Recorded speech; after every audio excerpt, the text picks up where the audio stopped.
to another episode of Sisters in Conversation. I'm your host, Debella Motwane. I'm an attorney by profession and the founder of Sister in Law, which is a platform dedicated to empowering women through legal education. On today's episode, I'm joined by Philisiwe May, who is an advocate at PABASA, which is the Pan-African Bar Association of South Africa. Woo, I got that right. That was a mouthful. It Hi, is. Philisiwe. Welcome to the show. How are you? Hi, Duelo. Thank you for having me, and hi to all the viewers as well. I'm doing good, good. Thank And you you? How are so much. Thank you so much for agreeing to have this conversation with me today. I know you're going to share some invaluable insights with the listeners and the viewers. So thank you so much for giving your time to just come and tell us your story. No, thank you. I appreciate the opportunity. I was actually quite surprised when you reached out to me, but I appreciate the opportunity, and I think it's a very great initiative just to start off this conversation by saying, thank you as a woman in law, as a Black female. I really respect what you are trying to do on this platform. Thank you. Thank you so much. Philisiwe, as I do with all my guests, let's start from the beginning. Can you tell us a little bit about yourself? Primarily your upbringing, where were you born and raised? Were you raised by, both parents, a single parent, an aunt, grandmother? And what's the fondest childhood of your memory? Memory of your childhood. Yes. I'm Philisiwe, as we've established, and I'm born and raised here in Johannesburg. I've actually been living in Midrand primarily my whole life. When people ask me where I'm from and I don't say anywhere else that is not the city, they never believe me. And you don't say Eastern Cape. No, I'm not going home in December and all those things. This No, is home. this is home. So in December, this is home. Yeah. But in all honesty, yes, I was born and raised here. My mom is from Lesotho. So born and raised there, and then that's where she met my dad in Varsity, and then they moved here. My dad is Zulu. He's from Soweto. And yeah, we were raised primarily in Midrand. And I was raised Did you by... go to Midrand Primary?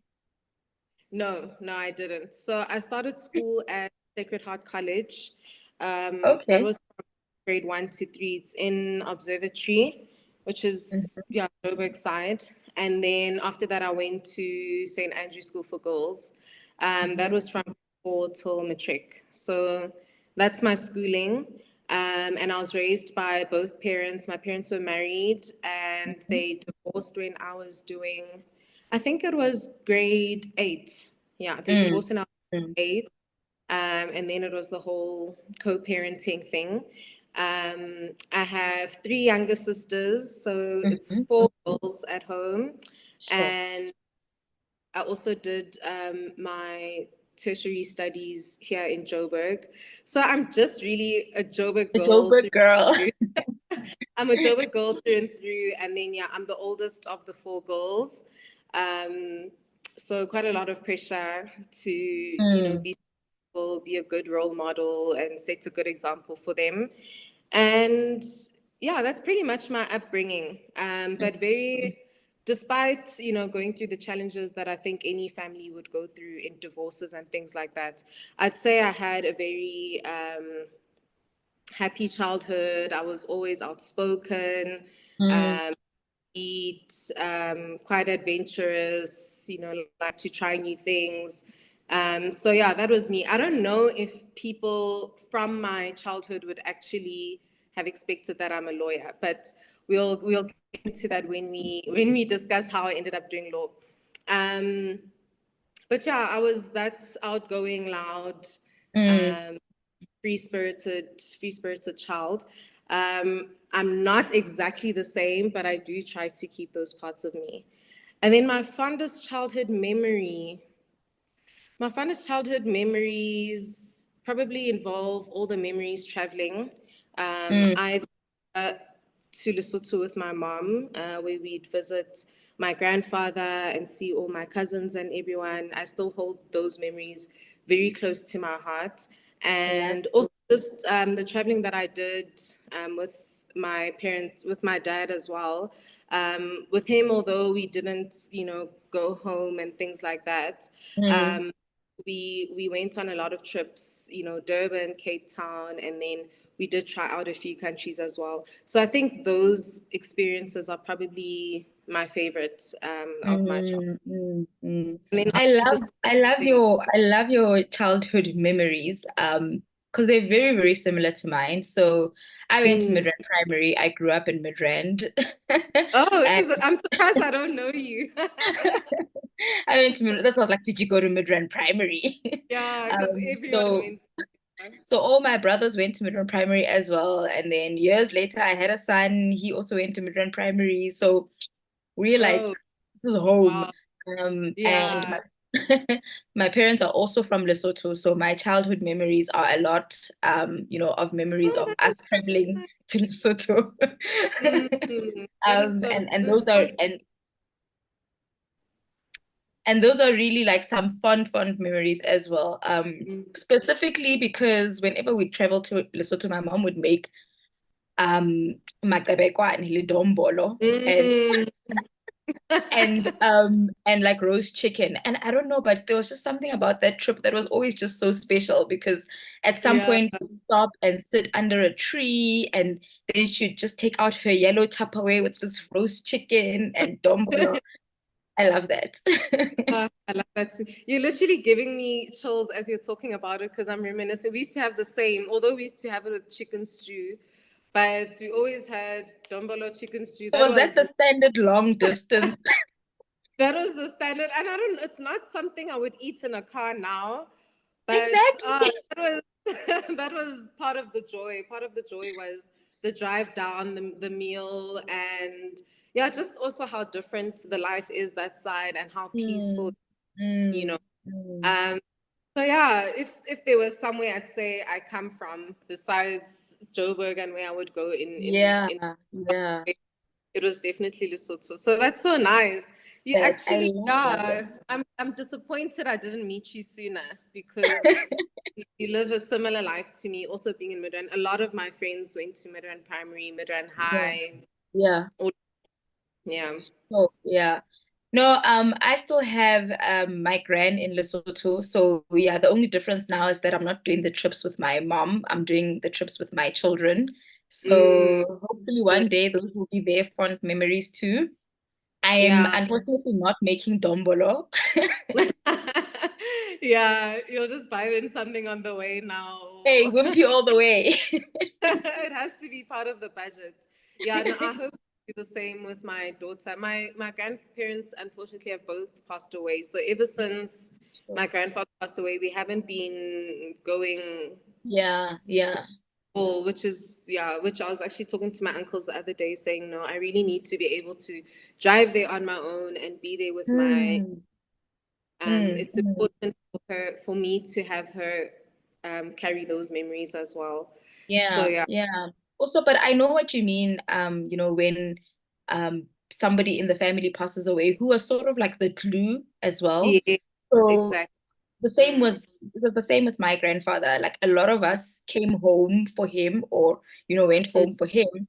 And when he passed away, you saw the urgency for everyone to be home for the big holidays. It started to dwindle, like Yeah. my aunts weren't coming home as much, which meant that my other cousins weren't coming as much. Then it sort of Yeah. just starts to phase out, hey? Yeah, no, grandparents truly are the glue that keeps, everyone together. And even though my mom and her siblings, I mean, there's seven of them, they all talk basically every day. But Mm, that effort to all leave your homes, because most of my uncles stay in Botswana now. So to mm, all leave your homes, pack up the children, everything, and go down mm, just mm. as I don't know, but it's the sentiment behind the place should be enough for us to still make Yeah, it yeah, go. So yeah, something definitely, hopefully, when things get a little less busy, something that I'll do. yeah, Then yeah. yeah. I hope as well. I'm just thinking as well, maybe like just the tradition of doing an like an annual family reunion. We should Yeah. really get into things like that because I think that really helps because otherwise then we leave it to funerals, right? And that's a lot Yeah. of pressure to put on funerals. Yeah, no, that's true. Our funerals become our reunions. So Yeah, I yeah. try and make sure that I see my family and stuff, but definitely my family from Lesotho. It shouldn't be because, someone has passed on or someone is Mm, getting married. To just mm, have those things mm. is important. Yeah. I love that. I love that so much. Okay, and now why did you decide to study law? What inspired you? I wrestled with this question for many years. Hey, in the recent years, like, what am Mm, I? mm. Why Am I am I? here? Yeah, why am I here? How did I get here? And not because I wasn't, goal oriented, but just I was trying to figure out why I even had this as my goal. And the answer that I came down to is honestly, I think I was influenced by my parents. It's not the most fun, exciting answer, but that's the truth. And I think it's Yeah. a reality of most children, actually, that Mm, mm, at a certain age, their parents start being concerned about what are they going to study, what are they going to do with their lives, and they try mm, and urge you to do certain things or study certain fields that mm. they believe will guarantee you success. Yeah, Um, yeah. so that's what pretty much happened with me because, in all honesty, growing up, I did speak about my personality a bit to say that I was free spirited, etc. But Mm, I was actually a creative. So if you look at school, you get the academics. If broadly speaking, you get like the academics, you get the sports people, and then yes. you get the arts and culture type of Mm, people. mm, So I wasn't strong in academics. I wasn't strong in sports, but I was very strong in arts and culture. So playing instruments, singing in choir, and then my favorite, which was dramatic arts. Um, you those those I those am are my too. and that is where I would Yeah. thrive. And that is where I would do really well. With drama, I took it very seriously. I used to compete. I took Yeah. it as a subject as well. Um, and I think before my parents sort of got into my head, what I envisioned was um, things like TV hosting or presenting, like Uh, a lot like Bonang, kind of, kind mm, of mm, kind of work. And yeah, so I was just very artsy and I thought that I'm going to do drama, study mm, drama and film, and probably act or go into presenting and whatever avenues are out there from a dramatic arts perspective. Um, but my parents were like, yeah, let's try. Let's try something that we fall feel back on. guaranteed success, which I don't blame them. I think they did what they knew at the time. Yes. Yes. And I think at the time, your professions, your traditional professions, your doctor, lawyer, Mm, accountant, accountants. that Mm, type of profession was highly respected, still is today, but mm, highly respected, and it was thought to guarantee success. I think at the back of my parents' mind, they just wanted that security that whatever that I study, I'll be able to be successful in it and just live a mm, generally successful life. So yeah, I'd say around grade 10 or so, my dad started talking to me about, okay, what do you want to study? This is what I think you should do. And he mm, would bring me newspapers almost every week, if not every week, but he would bring me newspapers of, very prominent figures, mm, um, ministers and very successful businessmen, Patrice Motsepe, all of them. So he would bring mm, these newspapers and make me read about them. And then he'd always be like, look what qualification they have. And truly speaking, a lot of these people, or if not all of them, had yeah. an LL degree or a B Yeah. Prog, Yeah. that was called back in those days. So, I mean, anyone, if you looked at presidential figures or At anyone, at anyone. business, anyone. They had Yeah. a lawyer.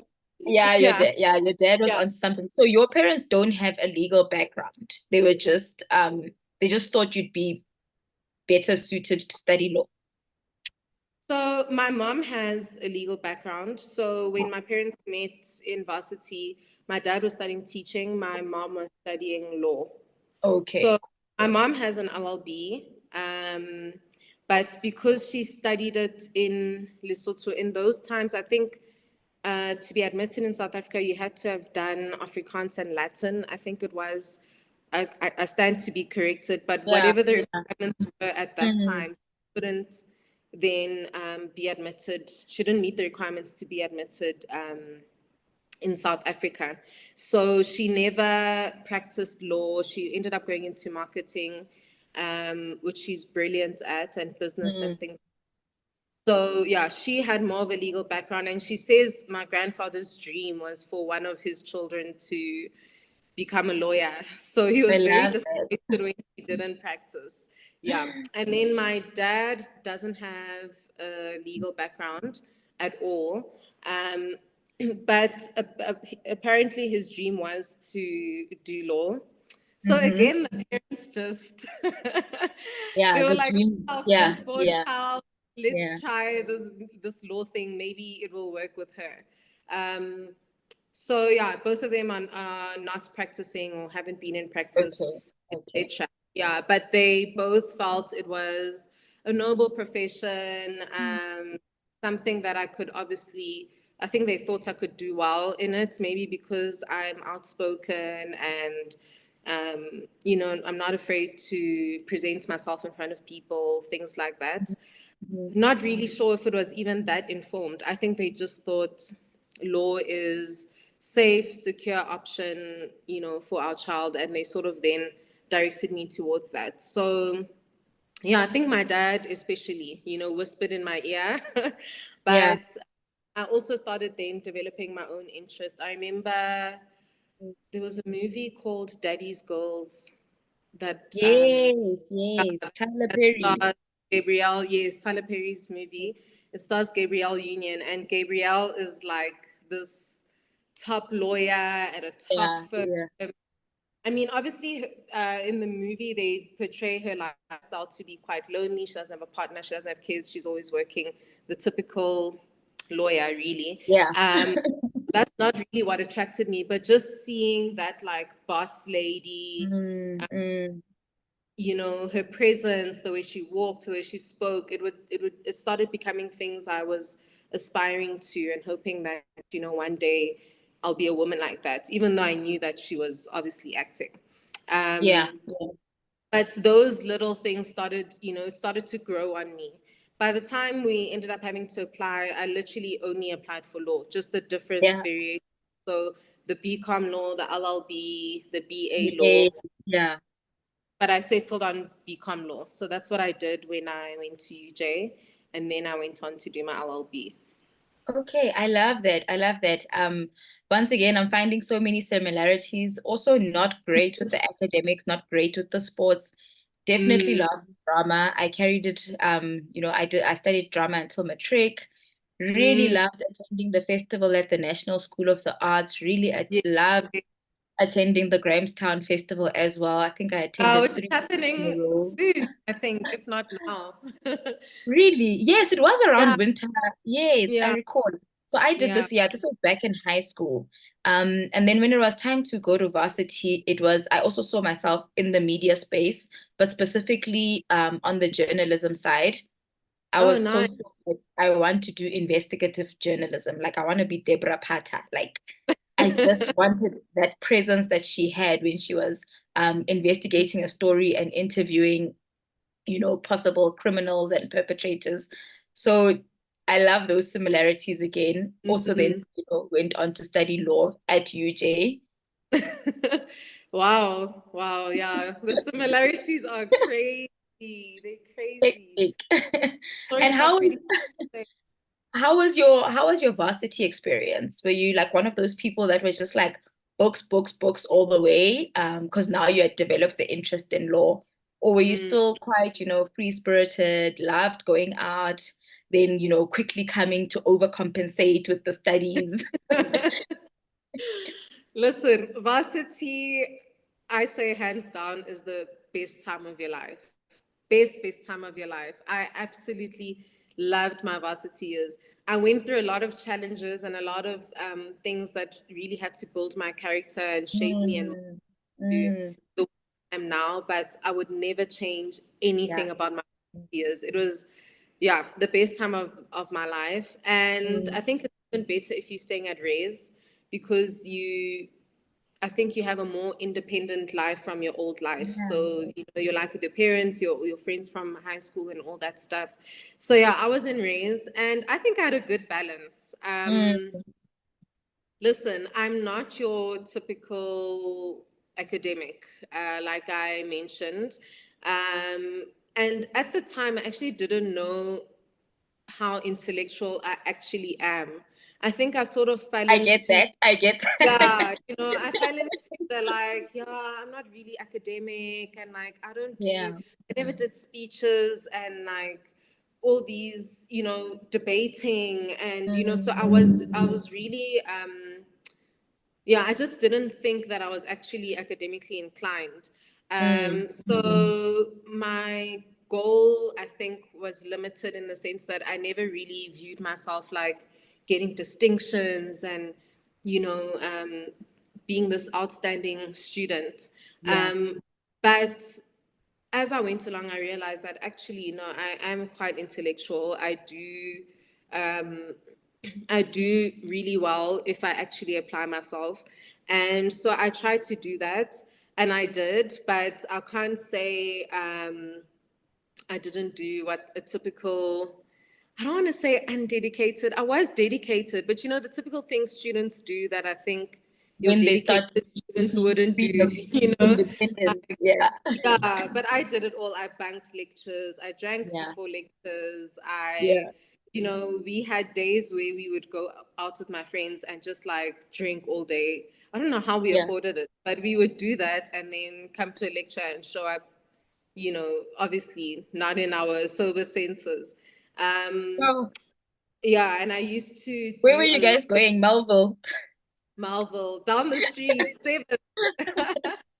We were always at Marvel, or there was this, what was this other, I forgot which specific places were popular at the time.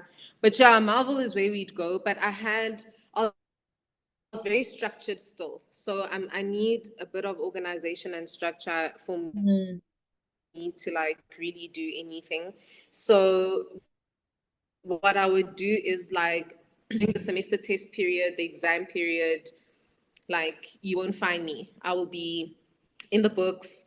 I will cross night. I used to cross night. I was able to even like do some last minute studying that I don't know how I would do now, where I'd be like, oh my gosh, I have an exam in 2 days and I'd have like this much to get through, and I would just cross nights for like a night or 2 nights and pump out the work and actually do well in the exams. How did they do that? That's so interesting. I think it's a short memory thing. I think it's a short-term memory thing. I'm very good at short-term memory, but I'm obviously not learning in a way that I can apply it like a month or 2 months later. I'd have to relearn it. So it wasn't the best way to study. 2 days before exams, I was cross-nighting by the regmaker. I don't know if you know regmaker. Cross-nighting, cramming. There's this particular, like my closest friend in Varsity, we used to just sit with our files and cram. Like we used to just recite everything. And then Guys, that was risky. Listen, varsity life, you're living on the edge. You're honestly living on the edge. So I can't say I was a win. A win is a win as long as you pass. As long as I get the mark, as long as I get the mark that I wanted, I was fine. And another thing is, I think what gave me a good balance is that I was friends with a lot of people who are really smart and who were really serious about what they're doing. Some of them had even made the mistake of partying throughout their whole first year and failing and having to try again. So I knew that I needed to take it seriously, you know, Yeah. but I still had my fun. I mean, I had all the fun you can have, but responsibly. And even though I wasn't like top of the class, I did also make sure that I did other things to sort of upskill myself and make myself a better candidate for, you know, when I eventually applied for articles and things like that. So I did a lot of moot court competitions pretty much every year, from first year, every year representing UJ nationally and internationally. And I also tutored.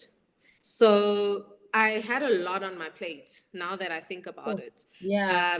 A lot on my plate, but I was able to do all of that and still be a leader at my raise and still have literally the time of my life. I did not Multi-talented. compromise on.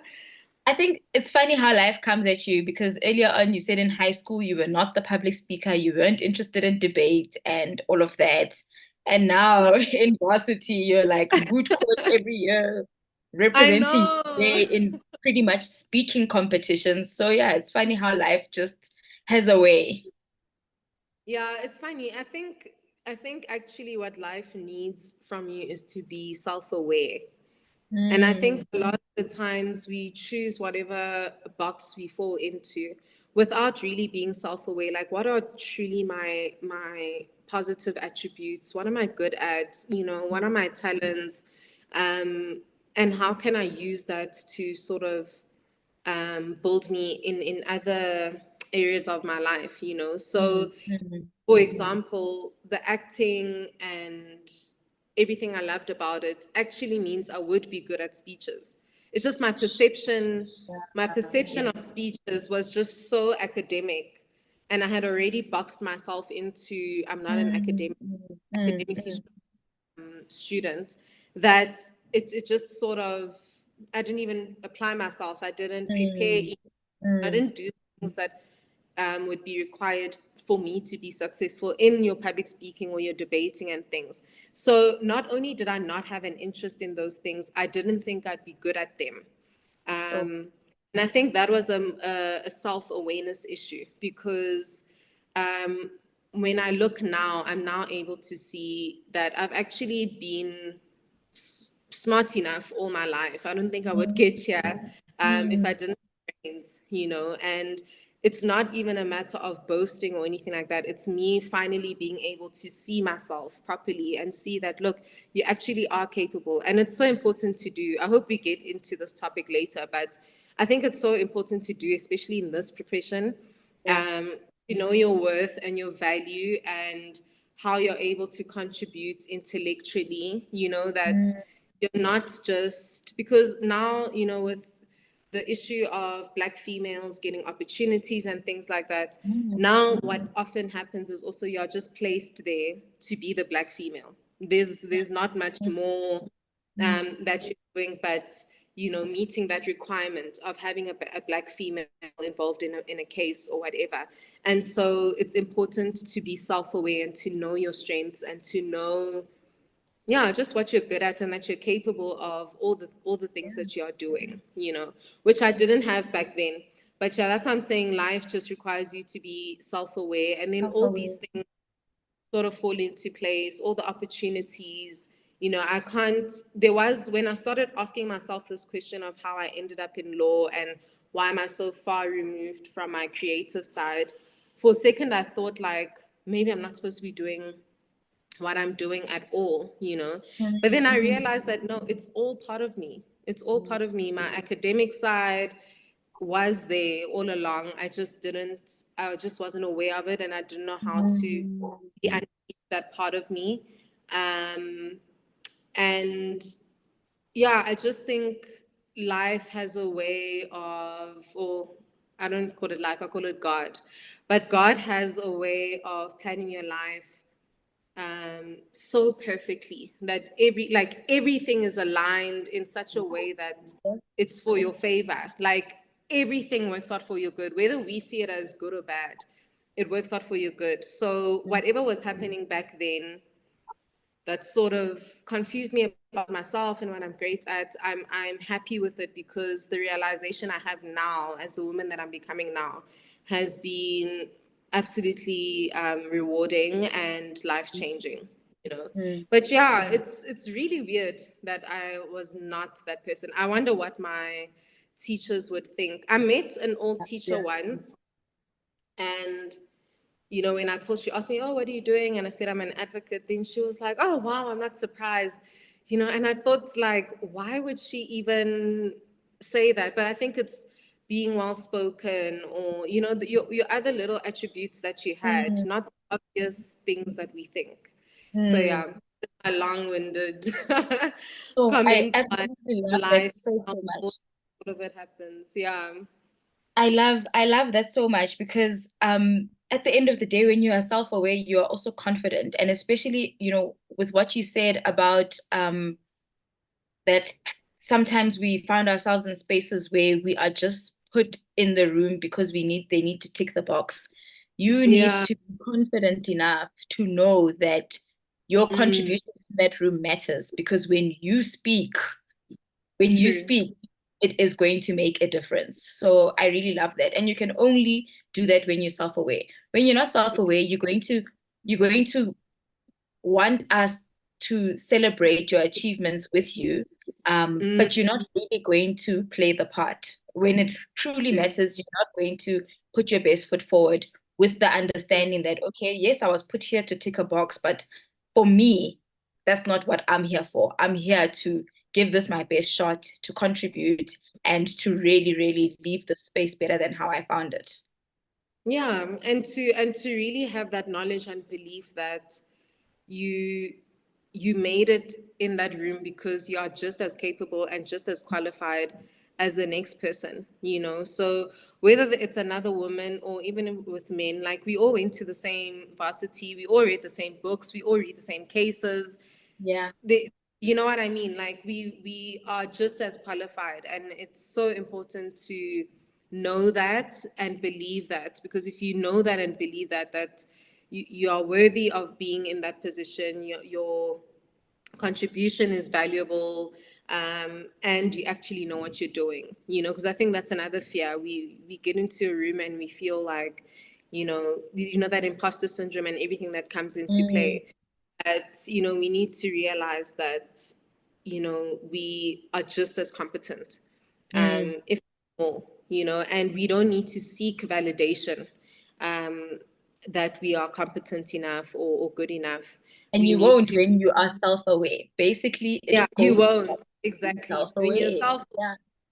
you will not seek validation. And even if you, I think validation is something each human does need, but you Right? won't seek it, and you won't seek it in the wrong places. And Mm, you'll just be self-affirmed in yourself as a Black female lawyer, if mm, you're more aware. Yeah. Sure. Beautiful. Thank you so, so much, Philisiwe. When did you become aware of the fact that after your studies you have to like pursue articles or pupillage and all of that?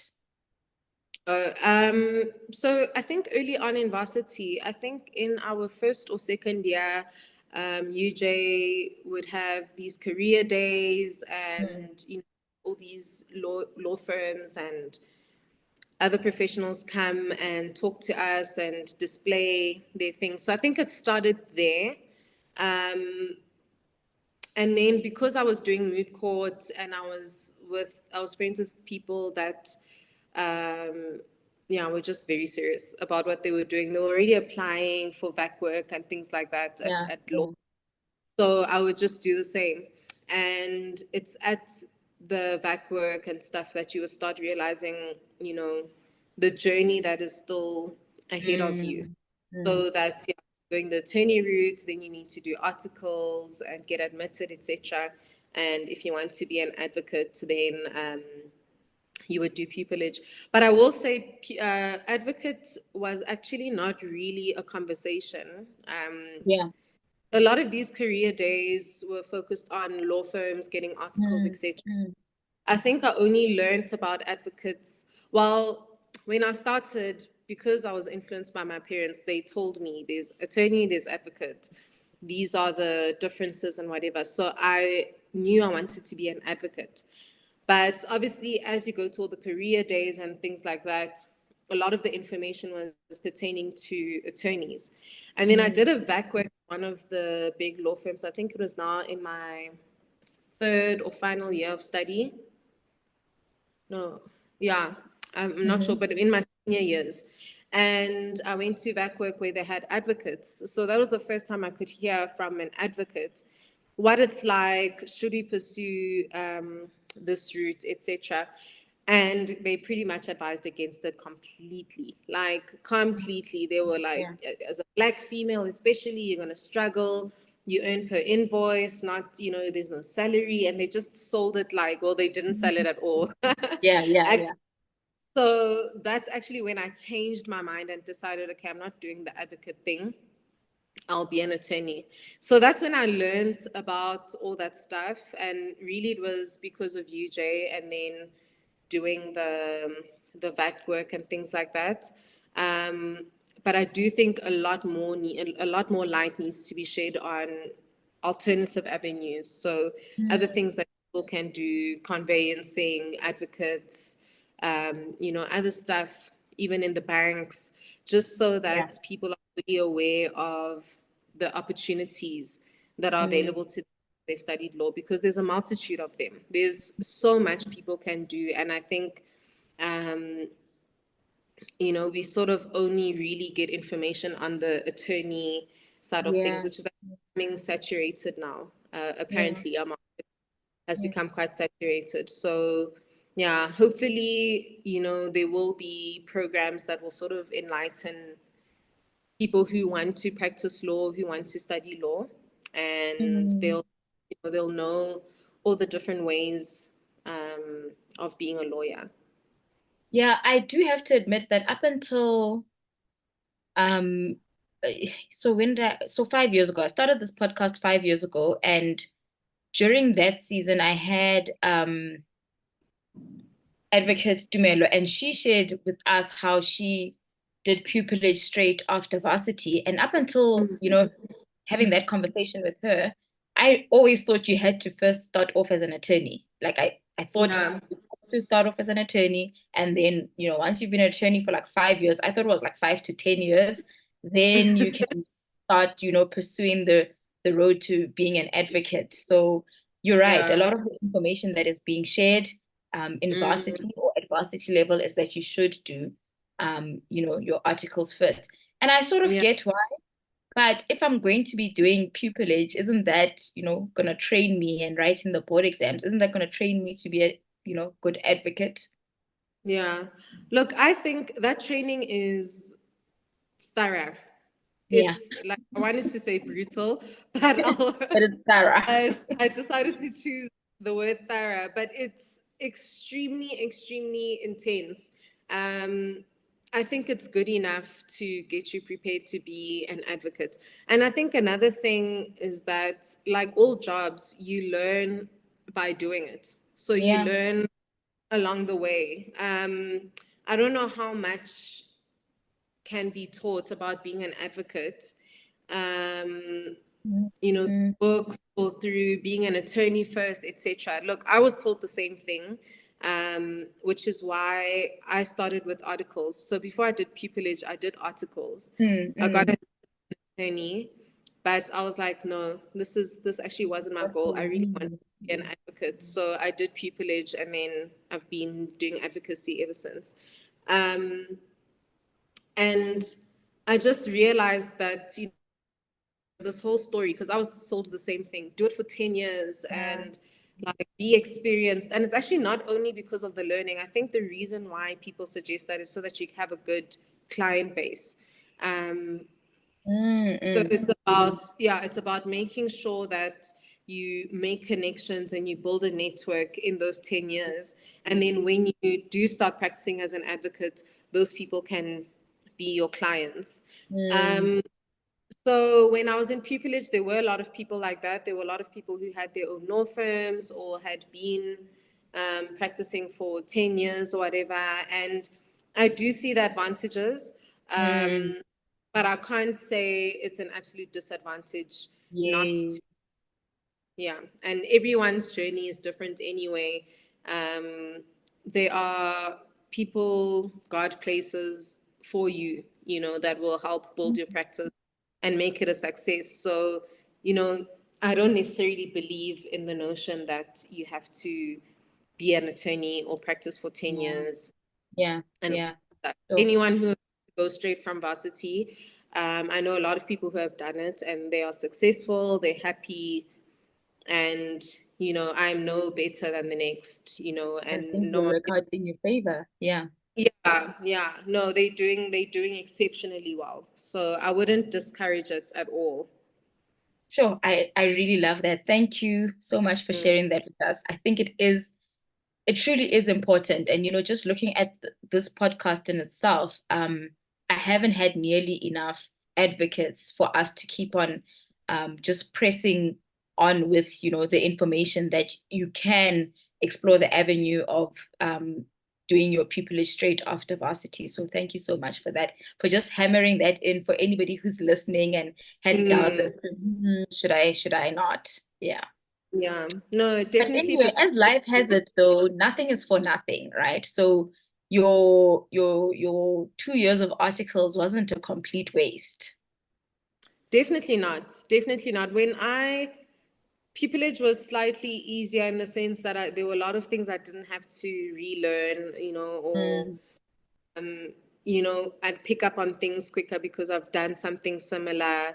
mm, And I think it helped with just knowing the process behind everything, because mm. advocates are not involved in the full process of the matter. Like there's a certain role we play and a certain role that the attorneys play. So knowing what the attorney's role The role is and is picture, I think was helpful for me. And yeah, all the lessons learned, all the lessons learned. I was already appearing in courts, obviously in the smaller courts, in my articles already. So I think that also yeah. built confidence, knowing what to do at court, how to present myself. I mean, yes, those are things you also learn in moot court, but you know, when it's a real case and you're on your own, you know, those are really good opportunities to have. I think before being an advocate, like I don't regret my articles at all. Mm, But mm, yeah, also like I said, I wouldn't say you have to absolutely do them for you to be mm. successful in this. You can't just do pupillage. Sure. Thank you. And what are some of the challenges that you've experienced in, you know, the years combined, whether varsity, or rather, let's speak more about when you started working. So, your Yeah. articles, pupillage, and now you being an advocate. What are some of the challenges that you've experienced? Doesn't have to be from the work itself, but it can be, you know, even just relationships with people, managing those relationships, managing different personalities, or whatever the case is. What are some of Yeah. the challenges you've experienced that would have been a stumbling block? Okay, I'm going to group them according to the different stages. So articles, I think the biggest challenge in articles is really just adapting to work life. Mm, Working for the first time, having the etiquette, having the drive they expect you to have, you know, the yeah, way you perform, the way you handle yourself. And it's very high pressure when you're a candidate attorney at a law firm. And there's this constant need to prove yourself, you know. I yeah, mean, it can be yeah. the smallest task, but you are so hungry for that sort of approval that you're doing well. Recognition. Yeah, yeah. Yeah, or you're going to be retained and stuff. And Mm, it was a word that was used so much in my articles, like, yeah, you know, if you guys want to be retained, you that have to. carrot that they were dangling. Yeah, exactly, Yep, exactly. retention every single day. Retention, retention, retention. Yeah, retention, retention. How much are you billing? Retention. Mm, What are you? mm, What kind of work are you doing? Retention. And I got to a place where I was like, actually, I'm over it. Like, I'm not going to like beg and plead yo. um, for a job and show that like I can do it or whatever. And I really switched off. I completely switched off. So Mm, articles were very hard for me. mm, That amount of pressure and My performance did drop, and I just, I didn't enjoy what I did. I didn't enjoy the environment. And just feeling like I need to prove myself in a place where I feel like I don't have a place, like I shouldn't be. So that was the most challenging thing. And I think for anyone that does articles, it's the adjustment, it's the time constraints, because my article hours were quite hectic. There's nothing like you knocking off at 5. I've never had a job actually where like I can really knock off really knock off and not think about it until the next. Yes. I've never had that. So yeah, that's the challenging thing I'd say in articles. In pupillage, the challenge is probably, like I said, it's very intense, and it's for a short period of time. So you're doing 1 year of just like, I mean, each lesson is like you learn for that day, and then that's it, So you need to already know the law at a high level, and then let each lecture sort of just fill in the gaps. But juggling between studying for the bar exams and then also assisting your mentor in whatever matters you have, that was very hard, keeping to their deadlines, and you have class and assignments and exams and stuff. And I did pupillage during COVID, so there was a lot of challenges. It was obviously something that they had never faced before.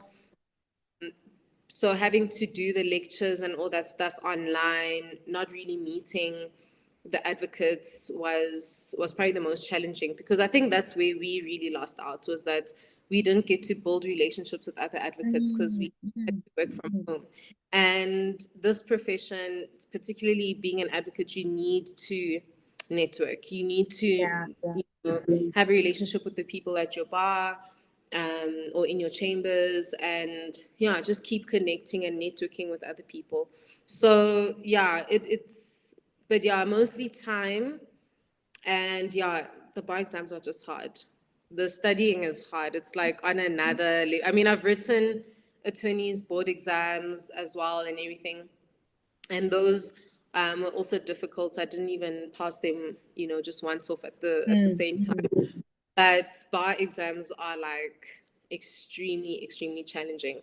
But I always tell pupils, it's another law exam. Like, if you really think about it, it's another law exam. You've written law exams before, you've passed them, so you can write and pass this one too, But you've now written your fair share, Shem.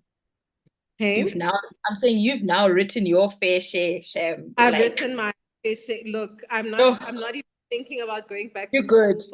You are all good.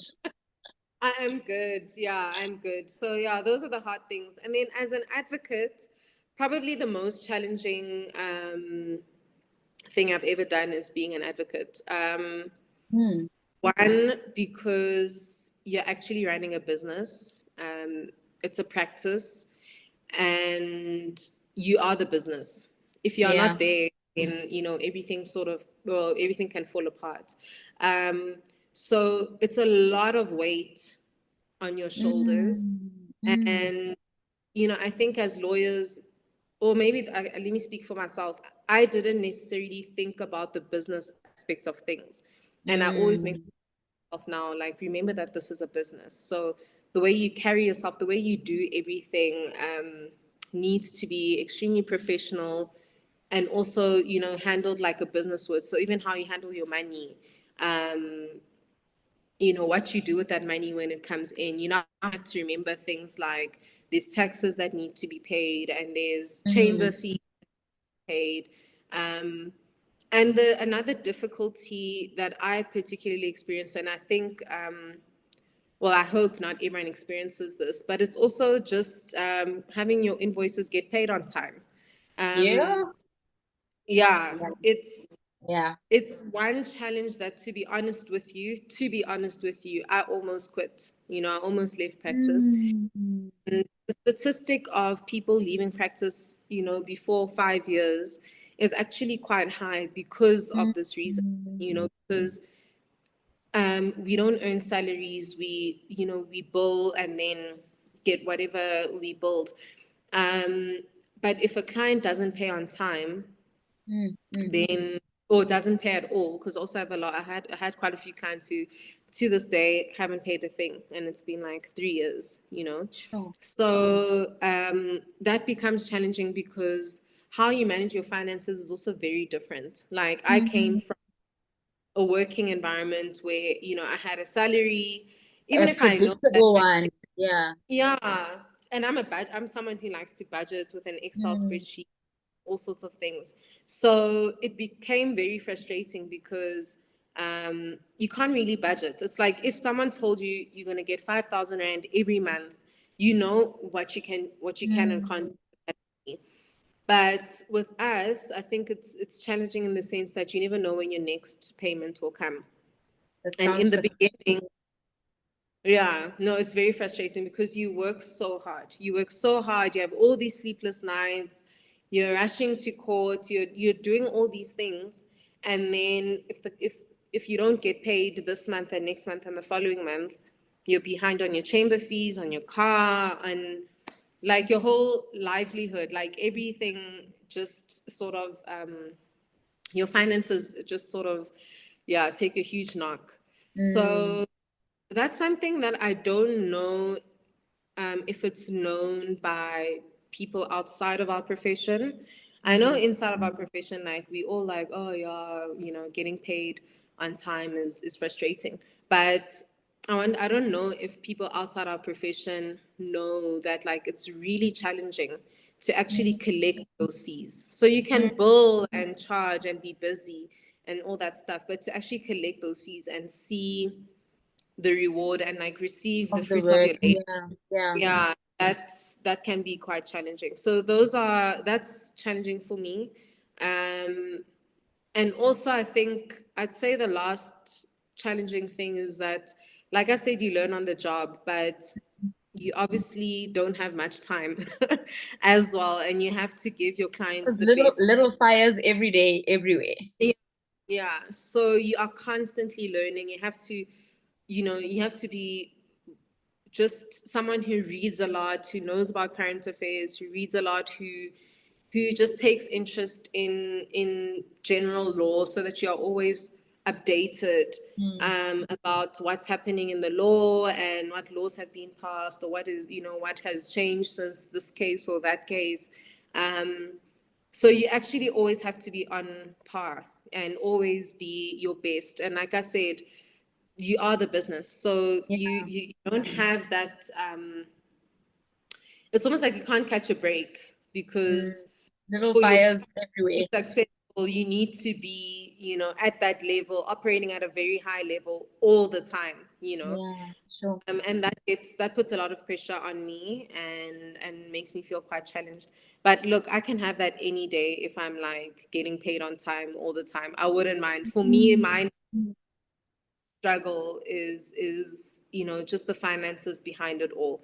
But for those listeners or viewers that are getting a bit worried when they hear this, they do say that you do reach an equilibrium at some point. So at some point, it sort of just flows, and you don't even think about money anymore, and you're able to afford expensive things. I think a lot of people do think advocates have money or earn well. Honestly, it's up to the advocate how much they want to make. You put in work, and you'll reap the rewards. It's just that in the beginning, finding that rhythm and flow, like cash flow, is hard. But eventually, people get the hang of it, and then they enjoy, what we see out there when we look at other advocates. I love it. We can't lie and say we're not working for anything. Thank you so much for sharing that with us. At the start of this specific season, I had another advocate who also had the same challenge, and she was actually even saying, she took it a step further and said, but when she has the same conversation with her male counterparts, it doesn't seem like the male counterparts are experiencing that challenge in the extreme kind of way that the women are, because it's almost Yeah. like there's this perception that they the male's invoices are going to be paid on time because at home he's a provider, you know. He needs to pay for a bond, he needs to look after his family. Whereas with you, especially if you're a young black female, it's like, we can take our chances. Maybe someone is paying for her bond. Maybe, Mm. it's just those Yeah. unfortunately, there's just those things that are, yeah. Yeah, society, Yeah, like it's perception, society's perception, of whose invoices are important. mm, I can agree with her because I used to, especially like at the height of the struggle that I'm talking about, I used to ask my male colleagues like, how do you cope? Because I mean, you are married, I'm assuming you have a lot of Mm, responsibility. How do mm. you make sure you make ends meet? Your child must go to school and there's So groceries and everything, house, everything. all these things. So it was a question I always asked them, and I did learn through asking them those questions that they don't really share the same struggle, or it can be the same struggle, but not to the same extent. So Mm, I definitely can't say male advocates are always paid on time. They also do experience, you know, having to speak to the attorneys and say, please make sure you pay and remind them and go through months of not being paid, etc. But I will say that they do eventually get paid, number one. And number two, yeah, it's not experienced to the same extent as with women, and it's not as frequent as with black females, which is unfortunate because you are paying what you are paying for is my time, number one, so, and my skill. mm, You're not paying me because I have responsibilities at home, right? yeah. So those things shouldn't be Mm, any mm, factor to mm. consideration when they pay my male counterparts. But I think it's also a respect thing. I think it's Yeah. also a respect, that we're just not respected enough in the Mm, profession. And what I felt was happening with me, and I think it can happen with black females, is that you find certain attorneys who will particularly look for a very junior black female who they know is who can be easily exploited because they know the mm, hunger, um, mm. how difficult it is. And if you're not self-aware, And if you're not yeah. self-aware, you easily fall into that trap. And I have fallen into it multiple times, where they will give me this impression that I want to work with you, and this is all the work that I'm going to bring. And they bring tons of work, and they actually, if you like, when I look back and I actually think of the language they use, they actually speak like they're doing you a favor. But I'm here to work and I'm doing my job and I'm doing it Yeah. well, and I should Yeah. get paid at the end of it. Yeah. Yeah. But they, even when they pay you early or whatever, they speak as if they're doing you a favor, you know Yeah. when in actual fact, like, that's Usually, exactly what I deserve. yeah, yeah, yeah, Yeah, I hear you. I work for it. That's exactly what I deserve. So I think, yeah, women tend to fall into that as well. And I think, like I said, it's because you you are so hungry, and by hungry I don't mean literally, but I mean like hungry for success and Hmm, opportunity hmm, and hmm. keen And to everything. recognition and validation. Exactly. So you like taking up all the opportunities, and you think, oh my gosh, and you even go home and you thank God and you pray and you say, oh, thank you, Lord, I met this attorney and they want to work with me, and you genuinely think it's like a real solid working relationship that you can have with someone. Meanwhile, they have their own agenda. They know they're gonna, brief you on a few matters, you rake up a bill, and then they disappear. Um, so yeah, black females, yeah, we Yeah. have it quite hard. Um, but then I'm also thankful for initiatives like PABASA, which Mm, which cater for black females, and the injustices that they experience on a daily basis. And I also saw there's also ENS and Nedbank. They have a women in law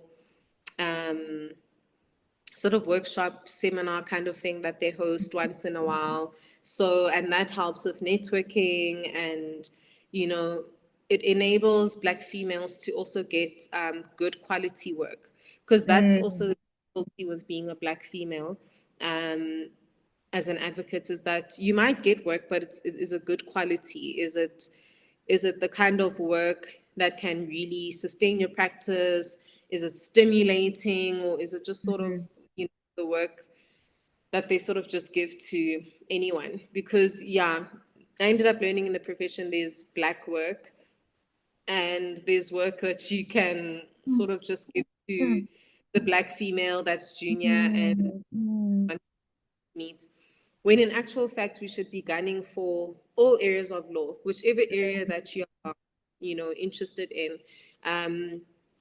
And I happen to be interested in the male-dominated ones, still trying to find my way in. But I think, these things that we experience as Black women should never stop us from pursuing whatever it is. So they are stumbling blocks, but that's it. You'll stumble. Which is fine, but it doesn't mean you won't succeed. That is what I believe. And I believe with every hardship comes success. There's nothing good. Nothing is for nothing. That you can get without really going through some hardships. So it also just takes, a Black female who's willing to withstand whatever challenges comes their way, but also to stand for themselves, where they do see something is unfair, to not be afraid to raise it, obviously appropriate, but to raise it with the relevant people or person. Sure. Thank you. Ooh, that was so beautiful and informative, enlightening, empowering. Thank you so much for sharing that challenge with us. But before I let you go, I really need to give you a platform to also just share your career highlights. Like, just share 1 or 2 moments where you were like, I am the girl I think I am, and I deserve to be here. I mean, understanding that you've always known that you deserve to be in the room, but what were those 2 affirming moments where you were like, yo, I have arrived? I think the first one for me was probably when I got my chamber. So most people, when they go to the bar, once they're done with pupillage, then they sort of have to get a chamber, rent a chamber, which is like an office space. And then you share like the common areas, boardrooms and things with other advocates in the space. So, but with what happened with me is that, remember, there was COVID in 2020, and PABASA was also a new bar. So it didn't.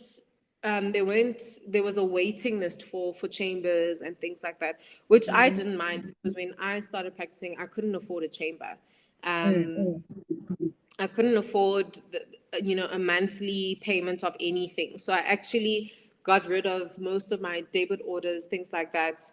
Any monthly commitment I got rid of, because I knew that I wouldn't be earning a salary, etc. So when I got my chamber, it was actually just a leap of faith. I couldn't afford a chamber at that point, but there was a chamber available just by luck. Like I'm saying, there was a waiting list. But by luck, there was this chamber, and one of my colleagues who actually manages the allocation of these chambers was saying to me, look, I'm about to fill this chamber, but like, if you can tell me you'll take it within a day, it's yours, And he was encouraging me, and he was like, yeah, why are you still working from home? It's not like you would go see your GP in their garage. You would go to like an actual, Yeah. office. And I didn't see anything wrong with working from home, except that I wasn't networking with other advocates, which earlier I mentioned is quite important. But I was used to it now. I had my whole time at PABASA, I had been working from home, studying from home. So I didn't know if that was a sacrifice I could make. And I literally prayed about it. And I was like, you know what, this is my leap of faith. God, you will see how this thing gets paid every month. Provide. Will provide. But I have to take this step because I knew that it would be a huge step in my career. So and this also gets you out of that comfort, like the comfort zone of being at home.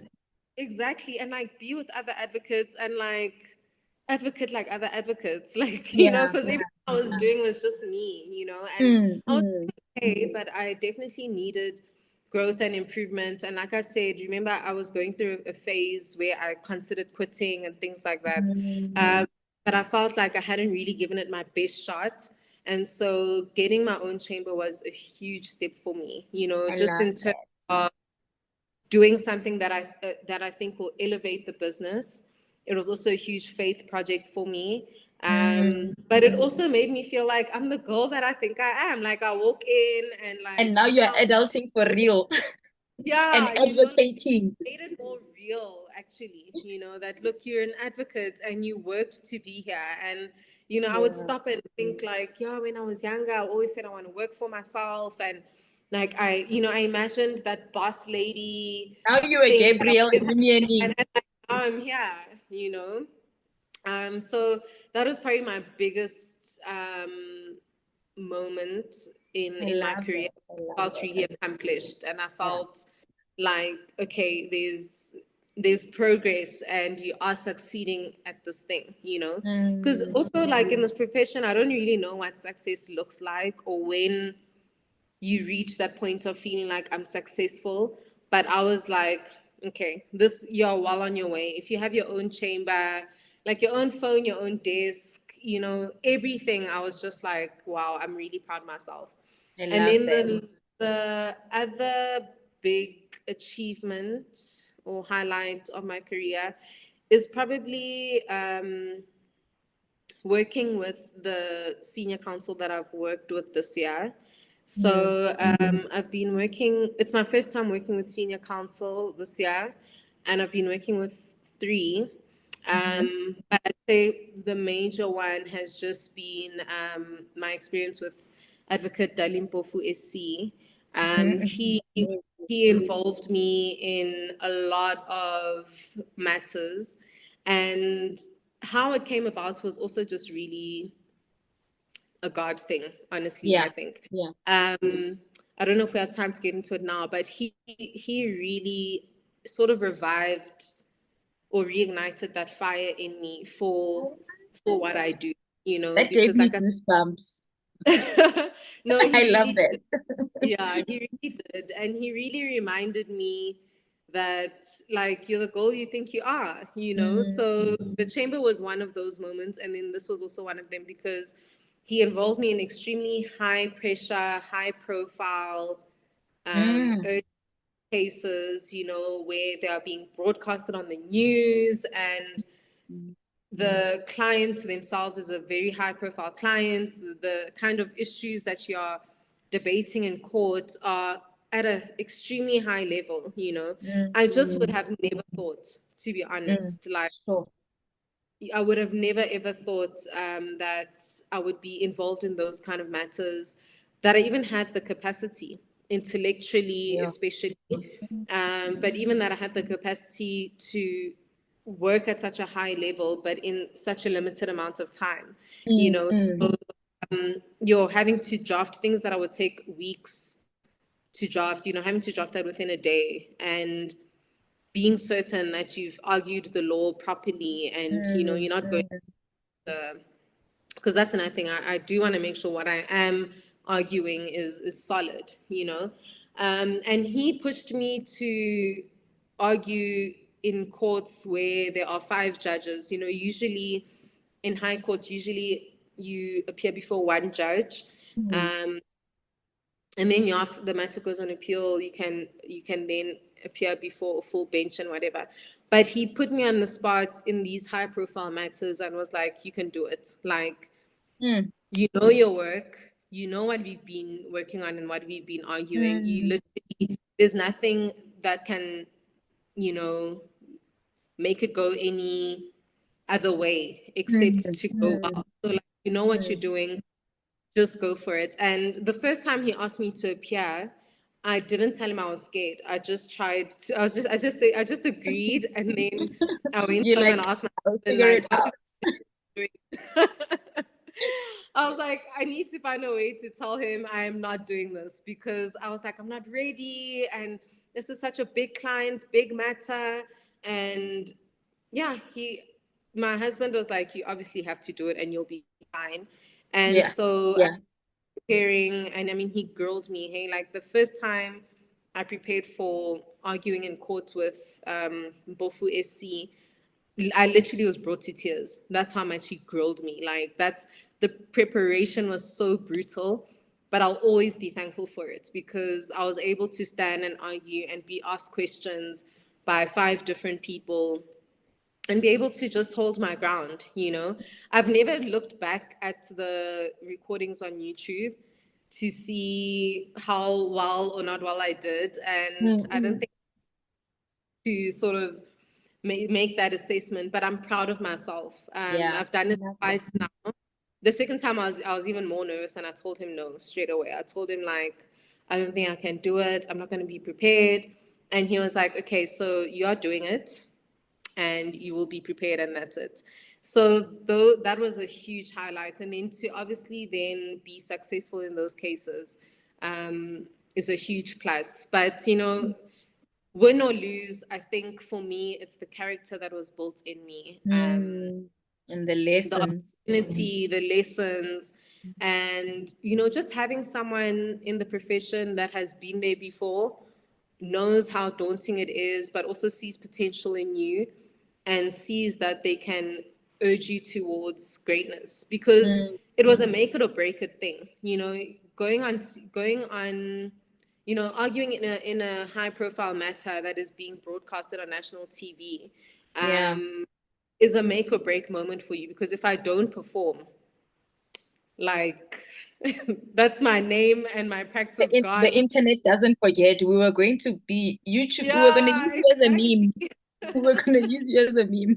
I was going to be a meme. I was going to be trending on Twitter, and he's always trending on Twitter. So I was like, oh my word, the pressure is real. But that definitely affirmed me that, look, we learn every day, but I'm doing okay. And for me, Mm, that's it. Sure. Thank you for sharing that. It has honestly been such a pleasure speaking to you. No, it's been an absolute pleasure. I wish we Come could go to the on and end. on and Like, I'm just like, we've come to the end. Like, but I really wish we could speak more. I am confident though that our journey does not end here on this recording, and that I'll be definitely. rooting for you. I'll be watching the work that you do. I'll have you back on the podcast in 5 years' time, and you'll be an MC. So please, our journey does not end today. No, definitely not. Please do keep in touch. I'd appreciate that.